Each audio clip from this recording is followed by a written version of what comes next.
Hi, and thank you for joining me for today's process video. And today I've got two 3x4 photos that I printed using the Becky Higgins Project Life app on my phone to add them to a 4x6 mat and then print them out like that. So I've grabbed my Circle Fun stamps from Hey Little Magpie, and I'm just creating a bit of a horizontal line across the centre of the page using various of these stamps with Salty Ocean ink and Lumberjack plaid. I'm also going to pull out my print shop stamps. It's an older set called, I think it's called Happy Day, and it's just some circles. I wanted to create a circular layout because these photos are of Luna Park when we went to America last year, and you can see in the background the gateway to Luna Park is full of these lovely circles in reds and blues. So I just wanted to emulate that really when I was creating my layout. So I've also pulled out black soot to add a little bit of black just so that it's not all red and blue, and just continuing to add these circles. I don't want to do too many because I've also off camera gone through my scraps and pulled out red and blue papers and die cut some Viewmaster reels using the Viewmaster reel die set from Hey Little Magpie. So I'm going to be adding those as circle elements across the page as well. So it's going to be a horizontal strip across the centre of the page using, as I say, all circular elements. So just going through, adding some more stamping. If you've watched me before, you'll know that Salty Ocean Distress Oxide is a bit of a nemesis for me. It's so juicy, that pad, and it stains like anything. If I get it on my fingernails, it's there for days. So I was very careful this time not to get it everywhere while I was using it. So continuing with the lovely Lumberjack plaid, and just finishing off adding a few more stamps, and you can see I'm overlapping, and I pulled in that print shop set so that I had differing sizes of circles as well. So these are my photos, and I've pulled out some bits from Summer Porch from 49er Market. I had this lovely frame and I thought I could use that as a mat for the photos, so I'm just cutting it into two L shapes, and I'll add one to the top right of one photo and to the bottom left of the other photo. So just getting it in position, and then after that I'm going to mat on a beautiful black and white diagonal stripe, which is one of my absolute favourites. It's from an old Simple Stories Lake House collection, and I've been hoarding the last few pieces that I've got of it. So I'm just bringing in, you can see I pulled my scraps envelopes out for this layout. So I've got one with blues and greens, one with black and white and browns, and one with reds and pinks. So that's where I got all these papers from to create these die cuts and backing for my photos. Now this piece wasn't quite big enough, but I'm not going to let that bother me because I wanted the two photos to butt up against each other anyway. So I didn't grab for another piece of paper. I just made do with what I had, and you can see there they work quite nicely next to each other. So that's roughly where they're going to sit on the page, and then I'm going to bring in, you can see them there, the Viewmaster reels that I die cut before starting to film. So these are some Doodlebug papers, and I think they're American Crafts papers, just varying papers that I pulled out. And I want some of them to go off the edge of the page and just tuck them underneath. There was one that I printed, that I cut. I think it's that bottom blue one that the paper wasn't quite big enough, so I just cut it with a little bit cut off the end because I knew I could tuck it under somewhere or have it coming off the page, so I wasn't too concerned. So I'm just going to, now I'm happy with the positioning, go around with my Nuvo Deluxe adhesive just to get these stuck down. I'm just adding a little bit of adhesive in the middle of the Viewmaster reels. I don't need it to be stuck completely down to the page. I don't mind if it flies a bit free, so to speak, around the edges. So once these are all stuck down, then I can get those photos stuck as well. So this was our day trip to Coney Island. We got there quite early. I think we were still on UK time really, and our body clocks meant that we woke up relatively early. We got there and realised that Luna Park wasn't actually open until midday, and not many of the rides were open actually once it did open, but we had fun walking along the boardwalk, and then we went for a coffee. And then when we went back, the kids decided to go on the Cyclone roller coaster, which was absolutely fantastic. I've got some photos of that to scrap as well in due course. So just making sure that that photo is straight, and then trimming off the excess on the sides. And I am going to use these little bits. I hate waste, and adding these pieces to the opposite sides really gives continuity.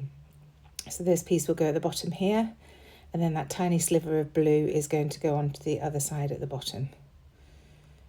So again, just using my Nuvo to get those situated. and then I can carry on embellishing. And I really wanted to stick to the circles on this layout. So you can see in my little tray, I've pulled out a few little bits, again, from the Summer Porch ephemera pack from 49er Market. There's a little circular piece that says, always maintaining a kind of summer even during winter. And I thought that was just perfect for this layout. So I'm deciding where to put it. It does move over to the right hand side of the page in the end.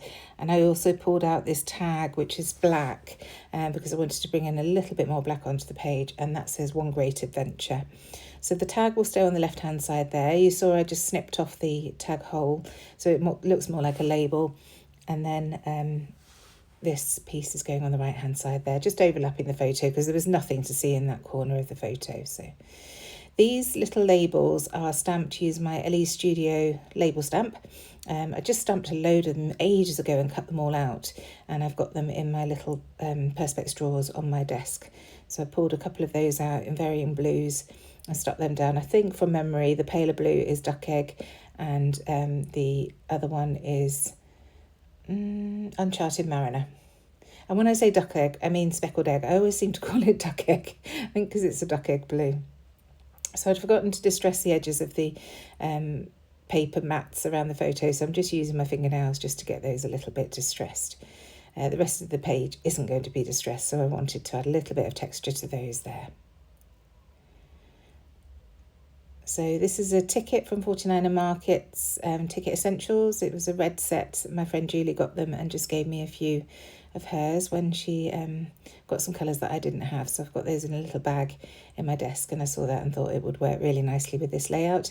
And then, of course, a tab from my e-case that says Tab Punch in black, and I'll use my roller date stamp, as you can see here, to stamp the date on white card and then cut it out and stick that to that black tab at the top.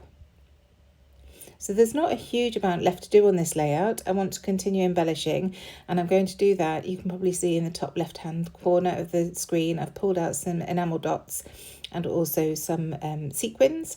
But first of all, I wanted to work on the title. So I've got this wooden together piece which came in the advent box that we created at Hey Little Magpie a couple of years ago.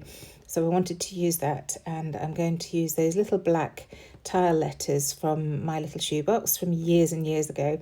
And my title's going to say Together at Luna Park. And then these puffy letters that I've used for Luna Park are some new alphabets that we've got at Hey Little Magpie under the Hey Little Magpie brand. Absolutely fabulous. I love the shape of the letters, and they're really cheap, only $3.99, which is amazing for a letter set now.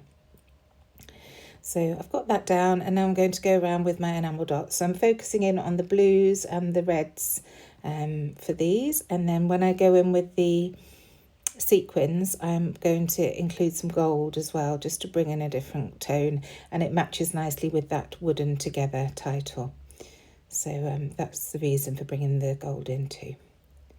So just dotting these all about the page. I've got some that are glittery ones and some that are just plain glossy enamel dots. Off screen, you'll see in the close-ups at the end of the video, I did also come in with a chipboard piece from one of the 49er Market chipboard packs that says On This Day, and I'm going to put that above the Together word over that photo. It just looks really nice and finished that title off nicely for me. I've also pulled out some very old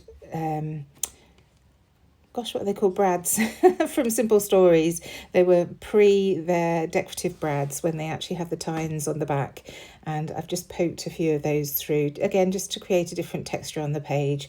You'll see those in the close-up. I think there are 4 of them that were added to the page.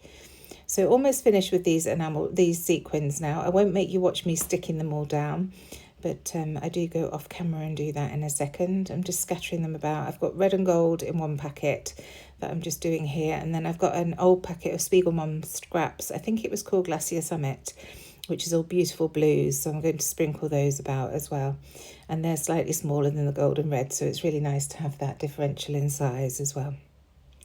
So there it is. So just sprinkling those about, and I will move them slightly as I see fit, but more or less they're being glued where they fall.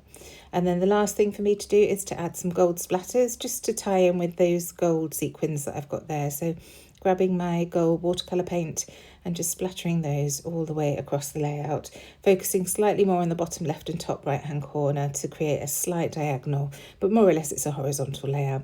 So I hope this has provided some inspiration for you. You don't always need the latest collection, just go through your scraps, choose colours that go with your photos and give it a whirl. Bye.